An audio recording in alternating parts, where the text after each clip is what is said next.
Okay, to find A, we could use the B, we could use the cover-up method. We could cover up 1 plus t squared here and sub in -1. So the cover-up method will only really work for B, but that's okay, we can do B. All right, so if we cover up our 1 plus t all squared and sub in a -1, 1 plus t all squared is that one. It's very confusing here. All right, so we're subbing -1, so we get -4 on top, and we got -1, which one is it? This one. So -1 squared, which is 1 plus 1 is 2. So we get B is -2. All right, so that's the first one we found. A bit hard to find the other ones using cover-up method. So if we just expand out and have a look maybe at some coefficients, or of course you could sub different values of t in. Let's just expand.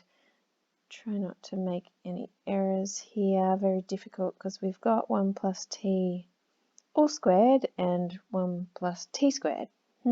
Very tricky. All right, just going to write in here. So that's all squared. So that's going to be 1 plus 2t plus t squared there. So just so I remember that one, because that one's the tricky one. Okay, so if I look at the, let's look at the coefficient of t.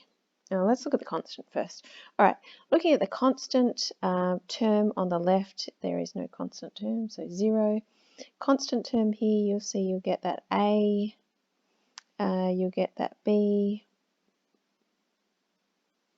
and here we'll get the D. So A plus B plus D is the constant term. If I look at the coefficient of t cubed, I do it another colour, so no t cubes on the left, so 0 equals, now t cubed you see I will get here, so I get an a t cubed. I can't get a b t cubed, and I can get, if I times those, I can get a c t cubed, so a plus c, so you can, so a equals minus c.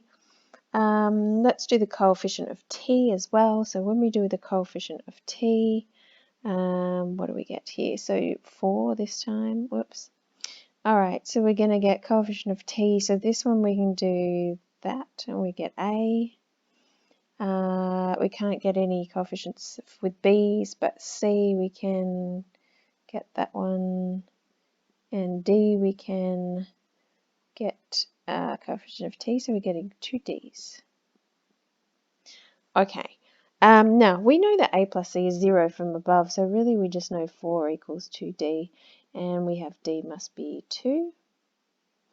So if I put that back in up here, this one I've got 0 equals a plus b, so minus 2, and d is 2, so you can see a is going to be 0. Now if a is 0, from this one we get c 0 as well. All right, so A and C is 0, so B is minus 2. I'm going to write it on top. So B is minus 2, and our D is 2. These ones will be 0 and 0, so we can kind of get rid of that whole first fraction. All right, so once we've got that, and of course you could do it different ways, lots of different ways, whether you're looking at coefficients or you're subbing values of t in. Let's put that into our integral. So what are we integrating here? We're integrating using the t substitution. Alrighty. So remember when we're doing the t substitution, that we are going to get. Let me write it here. So shall we use x on 2 here? So the half angle. So when we differentiate, we're getting sec squared x on 2, and we're timesing by 1 on 2. So we're going to get 2 to t. And remember, sec squared is 1 plus tan squared x on 2, so it becomes 1 plus t. Oops, I forgot to put dx there. So we're always doing this. 2 to t on 1 plus t is dx. So if I look at this one, we've got, if I sub 0 in, I've got tan 0, 0, and tan pi on 4 for the pi on 2 becomes 1. All right, so you're just subbing your x values into there. So I've got 0 to 1 now. Sine x is 2t on 1 plus t squared. So I'm going to times the top and bottom by 1 plus t squared. So 1 plus t squared for the 1. So that becomes 1 plus t squared, and sine is, again, 2t. All right, so it's times top and bottom by 1 plus t squared.